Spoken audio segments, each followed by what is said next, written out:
Hello everyone, I am Sheetal Naik, Assistant Professor from Government College of Arts, Science and Commerce, Sakali.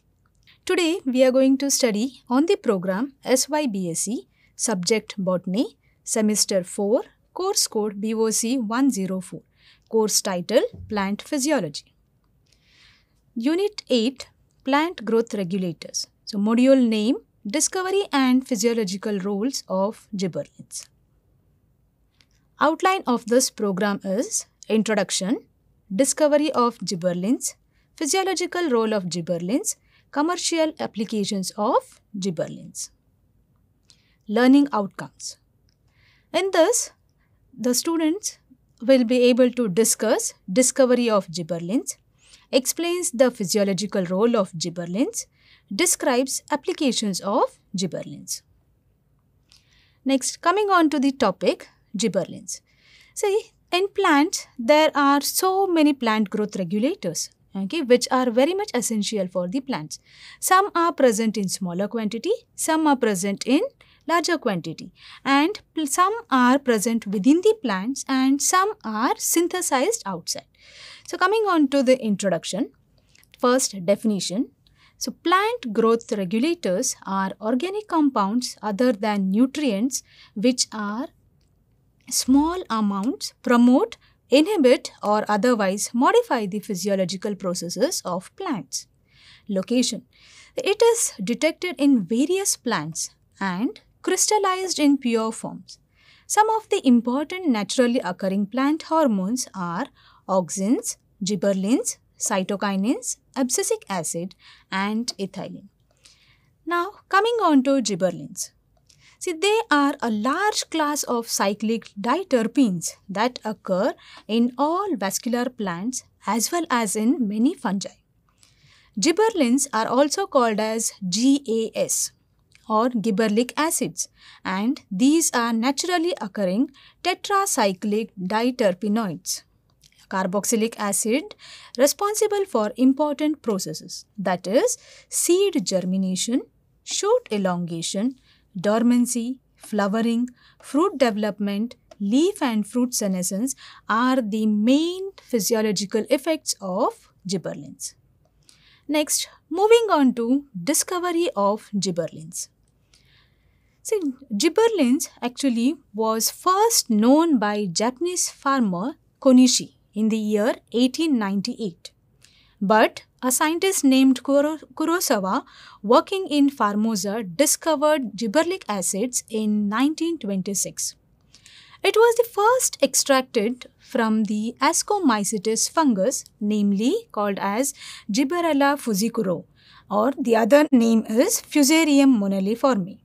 It is the causal organism of foolish seedling of rice, or it is also called as Bakane disease.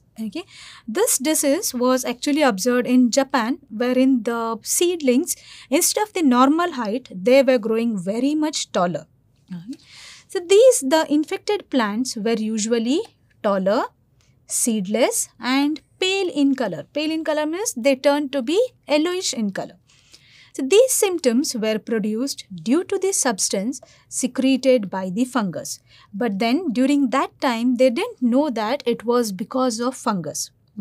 So they believed that it was just a disease.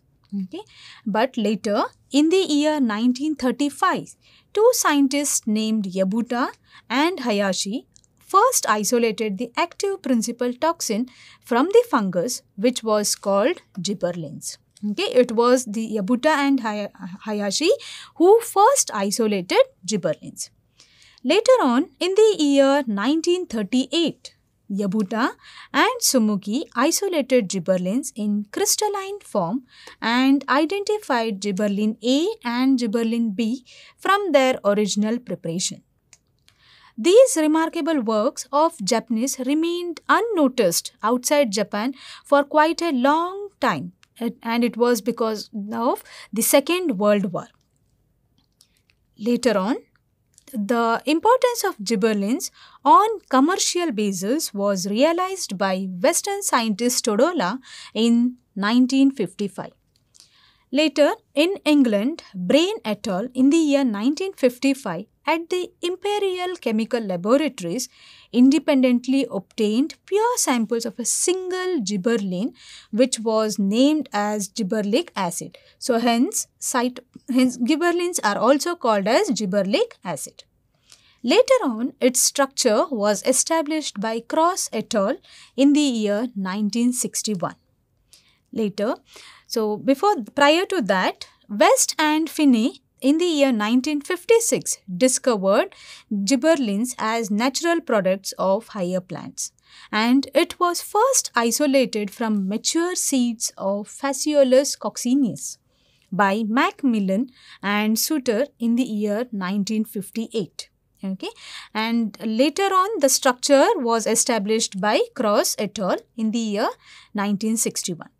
So there are more than 100 gibberellins reported from widely different organisms such as fungi and higher plants. And later on, as they found many gibberellins, it was named or it was denoted as GA1, GA2, GA3, GA4 and so on, up to GA hundreds. Okay. However, gibberellic acid, that is GA3, is one of the first gibberellins to be discovered and intensively studied form. Next, moving on to physiological roles of gibberellins. See, gibberellins have played a very important role in the plant physiology. So, first one is, let us study one by one. Okay. First one is elongation of internodes. So, many plants respond to application of gibberellic acids or gibberellins by a marked increase in stem length. Okay. And the effect is mainly due to one of the internodal elongation. So, the internodes get elongated. Second one, so gibberellins are used to overcome dwarfism. So, besides general increase in stem length, gibberellins also induce internodal growth in some genetically dwarf varieties of plants, especially in pea and maize. It appears that dwarfness of such varieties is due to the internal deficiency of gibberellins. So, there are chances that if there is internal deficiency of gibberellins, okay, so the plant may be dwarf or very short. By applying this, so it is used to overcome dwarfism. Third point is bolting. So, gibberellins induce subapical meristem to develop faster, and this causes elongation of reduced stem or bolting in case of rosette plants. So, in case of cabbage, the plant is only so small, but by applying this gibberellins, okay, it causes elongation in the plant and the leaves develop like this. Okay. So, examples for this is henbane and cabbage, and in some root crops also, example is radish. Next, promotion of flowering. See, gibberellins promote flowering in long day plants during non-inductive periods. Next, 8th point is root initiation. The initiation of roots is markedly inhibited by gibberellins, especially in isolated cuttings. Okay. So, if the cuttings are available and if you have to plant them, and if those cuttings are sprayed with gibberellins, so root initiation takes place. Next, 9th point, vernalization. Vernalization or low temperature requirement of some plants can be replaced by gibberellins. Okay. Next, 10th point is de novo synthesis of enzyme alpha amylase. See, one of the important function of gibberellins is to cause de novo. So, de novo is nothing but it is new. Okay. So, some new synthesis of the enzyme alpha amylase in the alurine layer surrounding the endosperm of cereal grains during germination. So, during germination, especially in the monocotyledons or endospermous seed, so alurine layer, that layer produces alpha amylase, and it is mainly because of gibberellins. Next, 11th important role is induction of parthenocarpy. Gibberellins, when artificially applied to immature flowers, can induce parthenocarpic development of fruit. Seedless and fleshy tomatoes and large-sized grapes are produced by gibberellin treatment. So, hence gibberellin plays an important role in the induction of parthenocarpy. Next, coming on to commercial applications of gibberellins. Gibberellins are either purified or synthesized artificially, and they are now used in agriculture and horticulture also, and now this is used on a larger scale. So, first point under horticulture application is to break dormancy and induce early germination, okay, to overcome genetic dwarfism and to overcome dormancy of buds. Okay. It also delays senescence, that is, early aging is also delayed by the application of gibberellins. And last is to promote malting in breweries for manufacturing of beer. So, these were the important applications or the physiological role of gibberellins.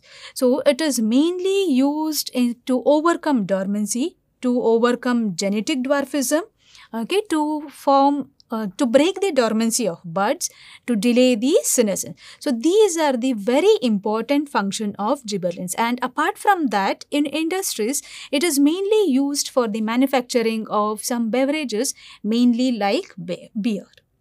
So, these are the references where you can refer. So, these are the online references. Thank you so much.